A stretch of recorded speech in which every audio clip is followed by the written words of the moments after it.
పరిమిత కుటుంబాలకు పరిమితం చేసింది. ఇప్పుడు అది కాస్త సంక్షోభం వచ్చేటప్పటికి అన్ని దేశాలు పిల్లల్ని కానండి బాబో అని బతిమలాడుకోవాల్సి వస్తుంది. వృద్ధుల సంఖ్య పెరిగిపోయి యువతరం తగ్గిపోయినటువంటి దశలో కొత్త సంక్షోభం ఎదుర్కొంటున్నటువంటి దశ సింగపూర్కి కూడా దాపురించింది. దాంతో సింగపూర్లో పిల్లల్ని కనేలా యువజంటలు ప్రోత్సహిస్తూ సింగపూర్ ప్రధానమంత్రి లీ సిన్ లూంగ్ ఆసక్తికరమైన వ్యాఖ్యలు చేశారు. చైనా నూతన సంవత్సర సందర్భంగా ఆ దేశ మూలాల్లో ఉన్న ప్రజలకు శుభాకాంక్షలు చెప్తూ సందేశం ఇచ్చారు. ఫిబ్రవరి 10న చైనా కొత్త సంవత్సరంలోకి అడుగు పెట్టబోతోంది. రాసుల ప్రకారం ఇది వారికి డ్రాగన్ ఇయర్.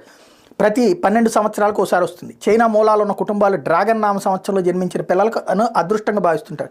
దీన్ని లీ సిన్ లూంగ్ తన సందేశంలో ప్రస్తావిస్తూ యువజంటలు మీ కుటుంబంలోకి చిట్టి డ్రాగన్ ఆహ్వానించడానికి ఇది మంచి సమయం. మీకు ప్రభుత్వం అండగా ఉంటుంది. కుటుంబ వ్యవస్థ తల్లిదండ్రుల ఆకాంక్షలకు తగ్గట్టుగా మా మద్దతును కొనసాగిస్తాం. అంతిమంగా సంతాన విషయంలో తమకున్న పరిస్థితిని పరిగణలోకి తీసుకుని జంటలు నిర్ణయం తీసుకుంటాయి. మాతృత్వంలో అంతులేని ఆనందాన్ని పొందుతారని నేను నమ్ముతున్నానంటూ లీ తన అభిప్రాయం వ్యక్తం చేశారు.